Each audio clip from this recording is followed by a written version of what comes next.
में एक नजर आज की खास खबरों पर। राष्ट्रवादी कांग्रेस पार्टी अध्यक्ष शरद पवार ने आज प्रेस कॉन्फ्रेंस पर महाराष्ट्र के गृह मंत्री अनिल देशमुख का बचाव करते हुए कहा कि वह फरवरी में अस्पताल में भर्ती थे।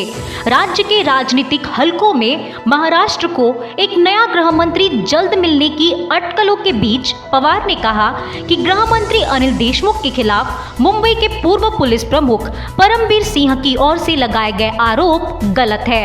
राष्ट्रवादी कांग्रेस पार्टी के राष्ट्रीय अध्यक्ष शरद पवार ने एक बार फिर देशमुख का बचाव करते हुए कहा कि आप लोग पूछ रहे थे कि गृह मंत्री का क्या होगा।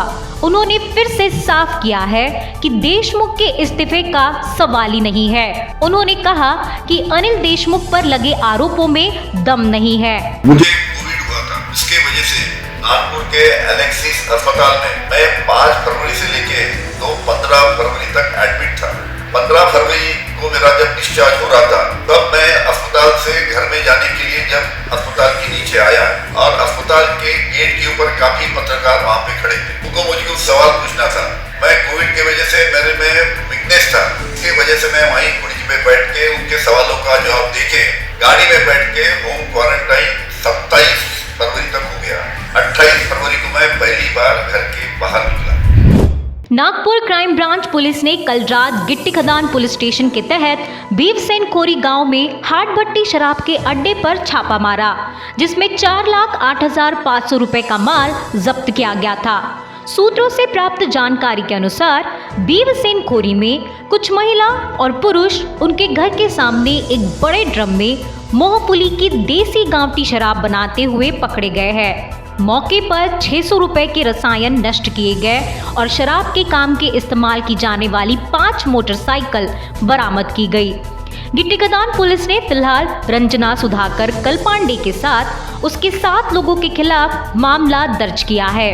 उन्हें हिरासत में ले लिया गया है। उपरोक्त कार्यवाही पुलिस आयुक्त अमितेश कुमार, अपर पुलिस उपायुक्त नवीन चंद्र रेड्डी और पुलिस आयुक्त विनीता साहू के मार्गदर्शन में की गई है। एक जॉइंट ऑपरेशन आज सुबह पूरे भीवसेन खोरी इस्लामी एरिया में चलाया, जो कि गिट्टी खदान पुलिस स्टेशन के अंतर्गत आता है। और इस कार्रवाई में हमें 8 लोकेशंस पर एक साथ हमने कार्रवाई की और यहाँ पर हमको करीब 6,000 लीटर का रसायन मिला, जो कि ये गाँवठी दारू बनाने के काम आता है। इसके अलावा जो बाकी साहित्य है 184 लीटर तैयार दारू, ये सब नष्ट की गई। और इसके अलावा 5 मोटरसाइकिल जो कि इसके वाहतुक के लिए ट्रांसपोर्टेशन के लिए यूज की जाती थी, वो भी जब्त की गई। कुल मिलाकर 4,08,500 रुपए का माल इसमें जब्त किया गया है और डिस्ट्रॉय किया गया। मौसम विभाग ने बेमौसम बारिश का अनुमान जताया था। इसके तहत वर्धा शहर सहित जिले के अनेक क्षेत्र में बिजली की गरज के साथ बेमौसम बारिश ने दस्तक दी। हवा व बिजली की कड़कड़ाहट के चलते बिजली गुल हो गई।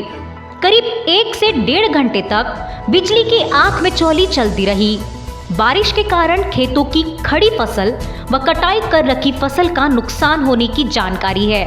वर्धा शहर में रात 8 बजे मौसम में बदलाव होकर हवाएं चलने लगी। इस दौरान बिजली की कड़कड़ाहट के साथ बारिश शुरू हुई। रात भर बादल गरजते रहे, साथ ही रुक रुक कर बारिश भी होती रही। वर्धा शहर व आसपास के इलाकों के साथ सिंधी रेलवे, कारंजा घाड़के, पुलगांव, आष्टी, विरुल आकाजी व अन्य क्षेत्र में भी बारिश की खबर है। ईंट भट्टे पर काम करने वाले शुभम विष्णु राघेटे गांव वापस लौट आ रहे थे। तब उन्होंने देखा कि केलहरी में वन कर्मचारी समाज के खेत के पास बह रही मुख्य नहर के पानी में एक तेंदुआ पड़ा हुआ दिखा। घटना की जानकारी मिलते ही केलझर के वन सहायक नंदकिशोर पाचपोर और कर्मचारी मौके पर पहुंचे। यह घटना सुबह 7:30 बजे सामने आई। मौत का सही कारण ऑटोप्सी रिपोर्ट मिलने के बाद ही पता चलेगा। पूरे राज्य में कोरोना रोगियों की बढ़ती संख्या राज्य प्रशासन के लिए चिंता का कारण बन रही है। वर्धा जिले में भी पिछले सप्ताह के दौरान कोरोना रोगियों की संख्या काफी अधिक पाई गई है। जिला कलेक्टर प्रेरणा देशभत्रार ने शनिवार रात से सोमवार सुबह तक पूरे जिले में 31 मार्च तक के लिए तालाबंदी का आदेश जारी किया है। उनके अनुसार 21 मार्च रविवार को पूरा व्यापार और बाजार पूरी तरह से बंद रहा। केवल आवश्यक दवाएं और औषधालय ही खुले थे। केवल 1-2 वाहन को चलते देखा गया। नागपुर नगर निगम के आयुक्त ने कहा कि कोरोना वायरस महामारी के कारण होम क्वारंटाइन में रहने वाले लोगों की निगरानी के लिए मोबाइल फोन ट्रैकिंग तकनीक का उपयोग करने के बारे में सोच रही है। पिछले महीने में कोरोना से संक्रमित लोगों की संख्या में भारी वृद्धि हुई है।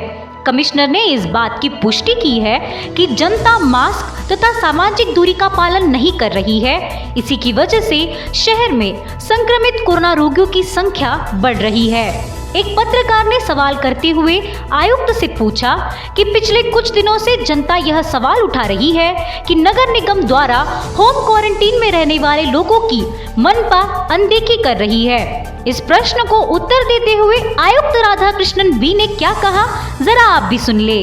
कुछ एरिया में हमने रिलैक्सेशन लेके आया। उदाहरणार्थ हम पहले जो 1 बजे तक को जो दुकान थे वो अभी 4 बजे तक का हमने बढ़ा के दिया है और एसेंशियल नॉन एसेंशियल दोनों को मौका दिया है और 7 बजे तक रेस्टोरेंट का भी टाइम दिया है। इसके अलावा लोगों को ऑनलाइन में करने में कोई तकलीफ नहीं है, कोई निर्बंध नहीं है, डोर डिलीवरी करने में कोई निर्बंध नहीं है। ऐसे प्रकार के लोगों का इकोनॉमी भी चलना चाहिए, at the same time crowd भी अवॉइड करने के लिए हम प्रयत्न।